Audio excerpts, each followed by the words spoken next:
Porque o John Jones, querendo ou não, entre ele, ele tem mais know-how, digamos assim, né? O cara que tem Sim, mais tempo, né? tem. Ele tem uma bagagem, né? Dentro do UFC, ele é um cara que é bastante cogitado, né? O UFC ainda é o grande. Temos outras organizações, mas o Evento. UFC ele é uma Ele das ainda é o maior, maiores. né, O cara? UFC, em relação à visibilidade, ele é o maior evento de visibilidade do MMA.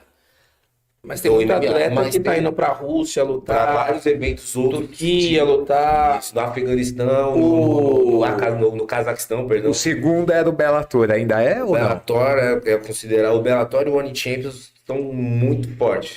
Mas o UFC tá perdendo aquela liderança isolada que E outra, outrora, né? vamos falar assim agora de uma coisa que você entende muito bem, organização financeira. Organização financeira movimenta, mantém e sustenta. E aí vamos pensar que o futebol ele movimenta muita grana, só que a luta começou a movimentar muito dinheiro, como tudo. Tudo que movimenta dinheiro atrai os olhos e os holofotes. E aí vamos pensar que essas estruturas movem. Vamos criar, ok, a gente tem um UFC aqui e a gente vai, nós três, criar o WCC. Pronto, WCC.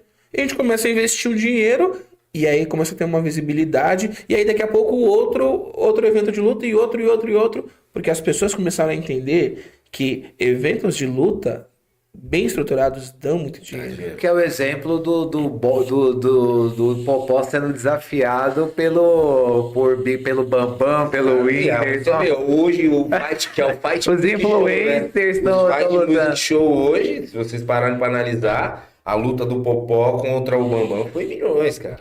Os caras ganharam um dinheiro absurdo. Simplesmente porque movimenta a audiência. E o boxe, por incrível que pareça, né? O MMA, a gente vê que o MMA hoje ainda é um esporte que está em auge de visibilidade, mas atualmente ainda o boxe é um dos esportes que mais paga bem. Tá, talvez no Brasil, pra você, cara, talvez no Brasil a gente não tenha tanta cultura dos esportes de luta, ou seja, ele não talvez dá tanta audiência como talvez ele daria, porque não é cultural do brasileiro, digamos assim. Talvez ele é mais cultural do americano, do oriental, O esporte, do o esporte russo. no Brasil, ele, embora a gente fale muito, tem bastante lugar que se pratica, ele precisa ser potencializado muito melhor. Precisa ser estruturado muito melhor. E precisa ser educado o brasileiro a valorizar o que ele tem dentro do próprio país, que é essa mão de obra de grandes esportistas e grandes lugares.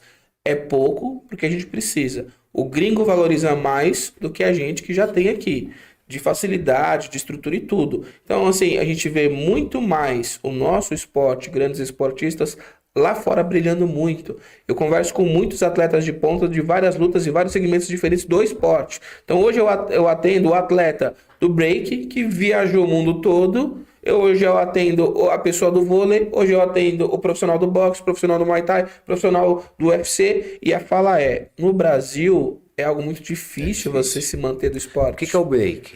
Break é aquela aquele dança de dançarino rua. que dança. Ah, tá, break, achei que era um Que é esporte. um esporte olímpico, É, hoje em dia cresceu que muito. virou um meme. Assim, aí você vê que assim, Cara, o break é esporte olímpico? Virou tem Tem um agora, meme muito difundido na existem internet. agora as associações de break hoje em dia milionárias, cara. É surreal. Tem a capoeira é patrocinada. Sabia disso, né? Ó, a capoeira é patrocinada pelo Red Bull Brasil.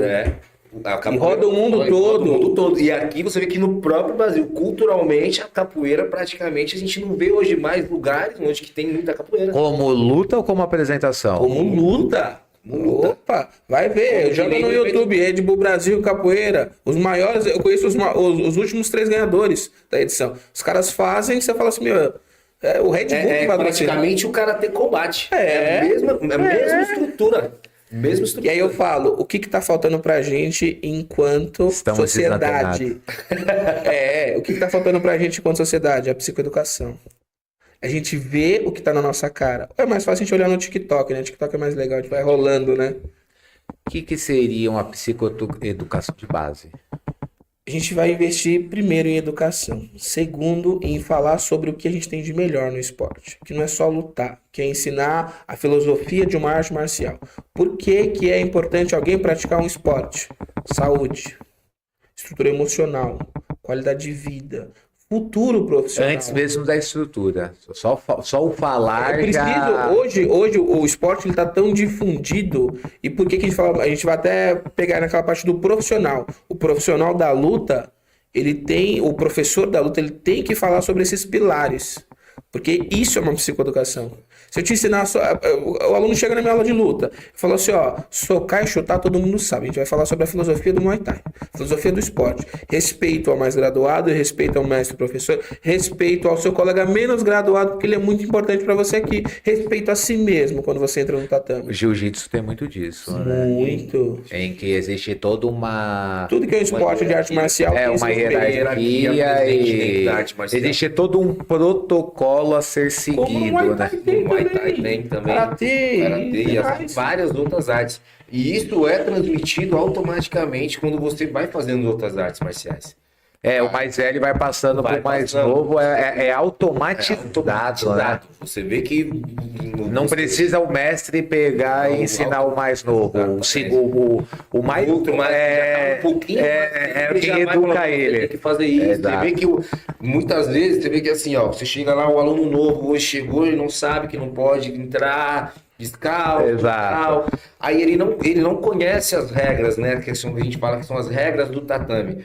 Aí ele chega lá, ele vai pisar, praticamente a gente nem precisa falar. O aluno, quando ele vai ver, o aluno já fala, não pode pisar não de tênis. Não pode pisar de Porque é uma chinelo. coisa que assim, eu tenho isso uma vez eu escutei na aula da faculdade e eu tenho isso para minha vida até hoje. Conhecimento foi feito para ser transmitido. Não importa qual seja o que você tem para me ensinar, eu tenho para aprender. Né? A gente vê que a guerra do ego começa quando a gente começa com aquele o que você quer me ensinar eu quero esquecer. Não, a gente sempre vai ficar em constante aprendizado. Porque a gente estamos lidando com pessoas, estamos lidando com pessoas diferentes, com jeitos diferentes, com aprendizados diferentes. Você aprende do jeito, o Ícaro aprende de outro.